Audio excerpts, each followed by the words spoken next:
Queridos irmãos, queridas irmãs, então esse vídeo é de número 114. A Gênese capítulo 1, caráter da revelação espírita. Então, Vó pediu para que eu gravasse apenas um só, mas eu sou meio que teimoso. Então ela vai ter que me aturar um pouquinho. E também outros amigos estão aqui. São muitos eles, eu não vou nem citar o nome. Eu acho que eles não tomaram o Rivotril deles, porque senão eles não estariam aqui. Então, mas Kardec continua dizendo assim, olha só, na questão de número 37. Tirai ao homem o espírito livre e independente. Então, tirai ao homem o espírito livre e independente. Seria como tira, né, do homem livre o espírito independente. Tira esse espírito de independente do ser em processo de evolução. Ou melhor, do homem, né? Porque nós temos que entender que todos os seres encontram-se em processo de evolução, desde o mineral até o infinito. Então nós precisamos tomar muito cuidado ao pronunciar certas coisas, porque podemos ali naquele momento estar cometendo um pecado. Todos os seres em processo de evolução, todos os seres que se encontram em processo de evolução são racional. Não pode ser assim, não. É uma questão de análise. Ou você acha que o mineral não está em processo de evolução? O vegetal, o animal. Mas eles ainda não entraram na nossa categoria evolutiva. Eles ainda encontram-se em outras fases na evolução. Mas não tem nada a ver com a nossa evolução. A nossa evolução no bom sentido. Ficaria muito difícil explicar de outra forma. Fica à parte, né, ao nosso estado. Então, tirai ao homem o espírito livre e independente, sobrevivente à matéria, e fareis dele uma simples máquina organizada. Mas não é verdade mesmo isso? Tira ao homem o espírito livre, independente, sobrevivente à matéria, e fareis dele uma simples máquina organizada. É real. Isso é mais que óbvio. Sem finalidade. É uma máquina organizada sem finalidade. Por exemplo, um robô. Cria um robô e diga para esse robô, faça isso, faça aquilo. Seria a mesma coisa, por exemplo, assim, ó. Engraçado que tem muitas pessoas, a humanidade é muito ingênua, com todo respeito à humanidade. A ingenuidade das pessoas é tão grande, com todo respeito, que tem pessoas que crê que o computador é mais inteligente que ela. Tem pessoas que crê que o celular é mais inteligente que ela. Mas se esquecem que quem criou o celular não foi o celular. Quem criou o computador não foi o computador. Quem criou o computador foi o ser humano. Quem criou o celular foi o ser humano. Aí tem pessoas que dizem assim, mas tudo que a gente digita, o computador mostra ali na tela. Mas aí eu faço aquela pergunta, quem armazenou todo aquele programa na placa do computador? Não foi o ser humano? Então não existe.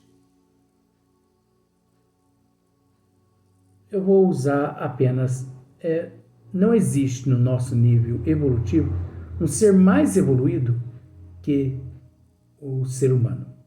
Como também não existe um ser assim mais ignorante do que o ser humano. Porque ao mesmo tempo que a sua evolução vai ao extremo, a um extremo, a ignorância vai ao outro extremo. Então, faça da seguinte forma: o computador ele é inteligente demais. O teu celular também ele é inteligente demais. Apesar que eu não posso falar muito do meu celular não, porque ele é um caso à parte. Então fala para o seu celular assim, fala para o seu celular, para o teu computador. Você deixa ele aí desligado, viu? Desliga ele. Porque existem programas que você sabe que você fala lá, por exemplo, olá Google, e ele já sai falando tudo quanto é coisa para você. Não, desliga ele. Para te mostrar que o inteligente é você, e não o celular, e não o computador. Desliga. E pede para ele ligar sozinho. Celular liga sozinho. Computador liga sozinho. Ele não liga sozinho. A prova está aí. Então, quem é inteligente? Então, é a mesma questão aqui, olha só para você ver. Uma máquina organizada sem finalidade. O ser humano. Então, nem responsabilidade. Porque nem responsabilidade tem, porque tira o homem o espírito livre e independente, para você ver o que vira. Né? É o caso das doutrinas. Eles tiram o espírito, né? Livre e independente do ser. A pessoa não tem o direito nem de raciocinar. Você já parou para pensar onde é que chega essa questão? Eles não permitem que as pessoas raciocinem. Tanto é, nós podemos incluir nesse assunto, até algumas décadas atrás, mais ou menos, creio que sim, as missas eram celebradas em latim, justamente para que as pessoas não ficassem, né, ao par de que o padre estava falando, soubesse ali o que o padre estava dizendo. E aqueles que, de certa forma, tentava interrogar o padre a respeito de algo divino, ele era excomungado. Primeiro ele era orientado pelo padre. Não devemos tocar nas coisas de Deus, né? Porque senão nós seremos excomungados. Que isso? Que Deus é esse? Um Deus arbitrário também? Não, vamos deixar o arbitrário só para os cientistas, para a teologia, para a arqueologia e outras ciências. Mas é o Deus de Dante, né? Ele não te dá a oportunidade. Então você tem que amá-lo e ele, no entanto, não te respeita, né? Então foi assim que eles aprenderam. Então eles transformam as pessoas em robô, em máquinas, sem finalidades nenhuma. Você não tem o direito de raciocinar. Você não tem o direito de ter bom senso, de prudência. Não é verdade? E, no entanto, existe os confessionários, a gente toca muito nesse assunto porque enquadra-se no assunto. Os confessionários justamente para isso. se você é fiel à igreja e se você ali se confessa constantemente, se você contribui com o dízimo, com as ofertas e tudo mais, você pode até trair o teu esposo ou tua esposa, você pode cometer barbárias aqui na terra, mas desde que você contribua com a igreja, anda corretamente com o dízimo de Deus e tudo mais, dízimo de Deus, né? Então, todos os teus pecados, eles são, né, retirados, você está livre. Então, quer dizer, o adultério é tido como pecado pelas igrejas ou pelas religiões, pelos teólogos, inclusive no Pentateuco, fala a respeito do pecado, né? Não cobiçar a mulher do teu próximo e tal, e tudo mais. Mas eles mesmo desrespeitam o Pentateuco, porque ao mesmo tempo que eles dizem para não cobiçar, né? Para não adulterar, ao mesmo tempo eles absorvem. A partir do momento que você corretamente age com o dízimo, com as ofertas e tudo mais. E no entanto, eles não param para raciocinar também. Quando pronunciam-se a palavra assim, adultério, né?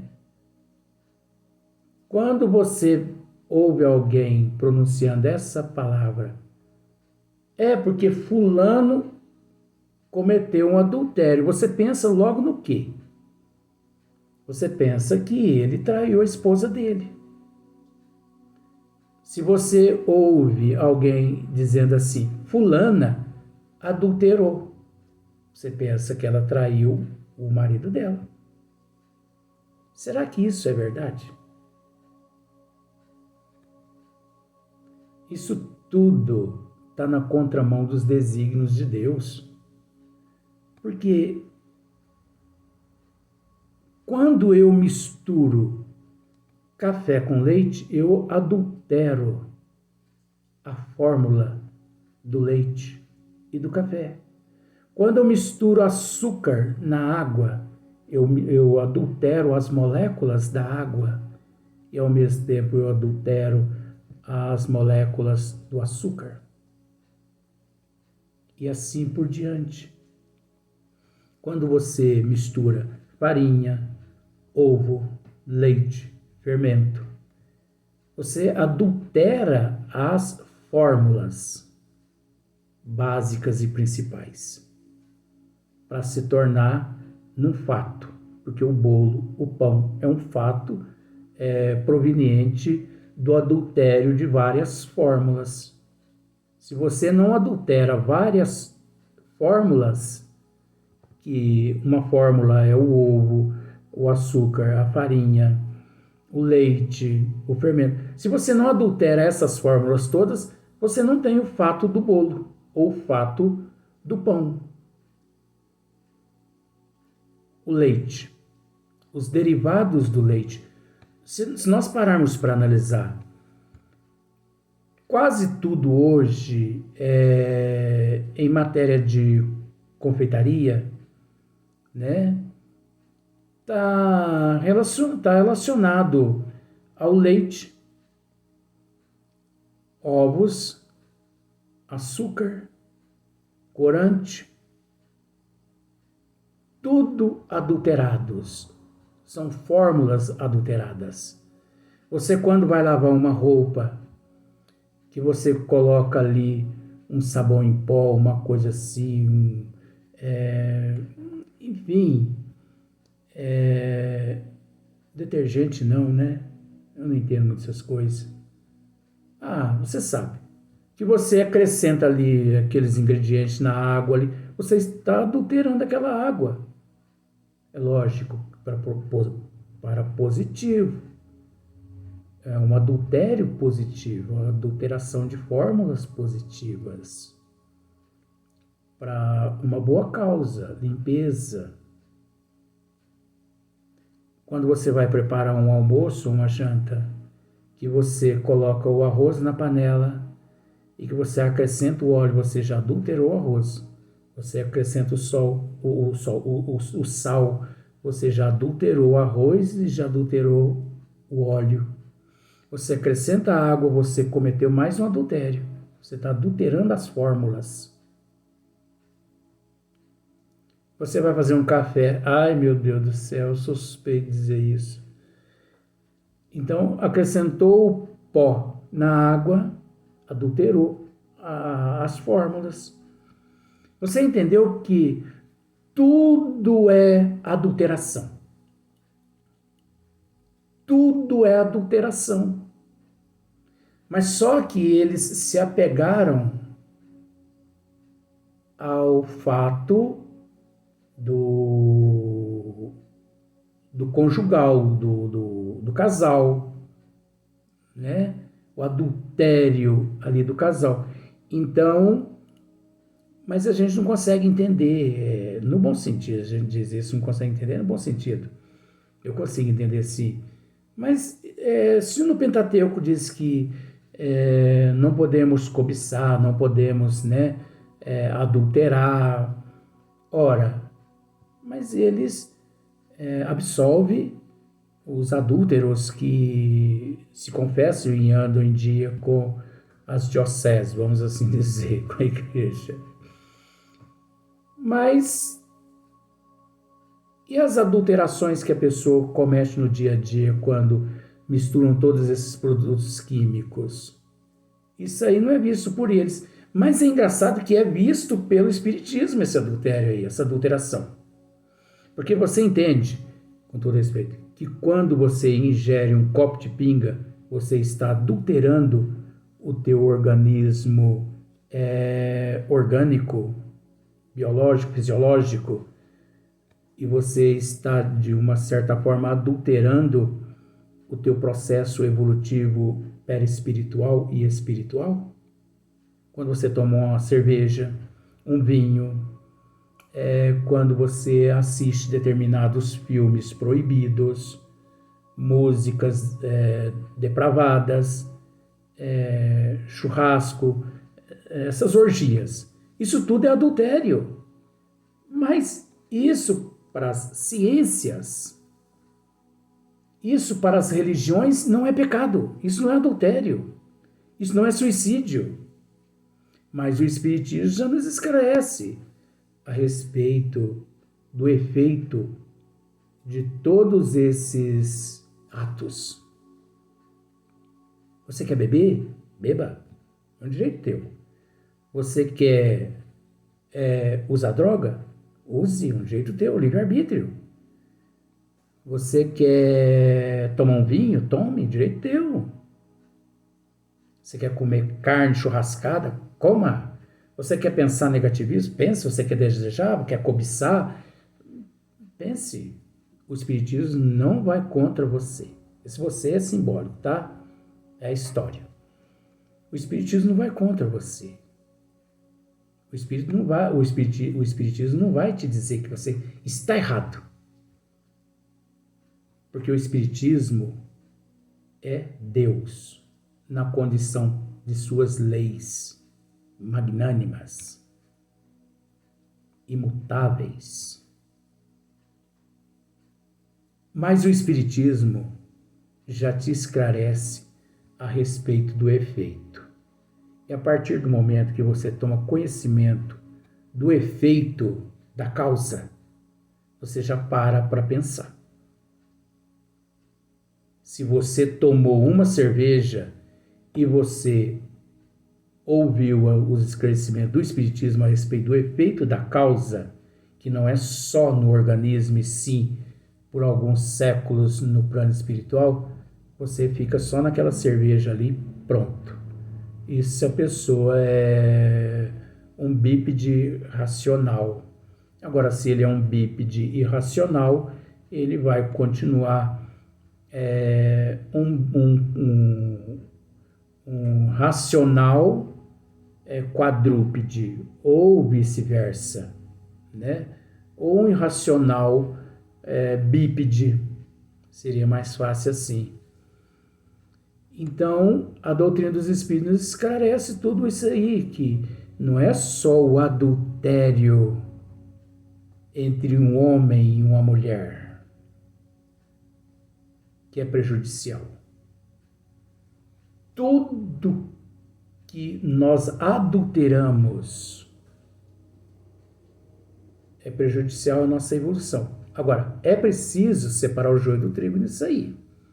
Ô Luiz, mas então quer dizer que... E a sobrevivência? Não. Isso é nas análises da psicologia.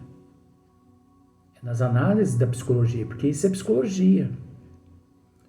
É a intenção. É os pensamentos. Você entendeu? A intenção, o pensamento. Porque quantas pessoas eles se armam, interessante isso, né? Que no Brasil ainda existe essas pessoas, né?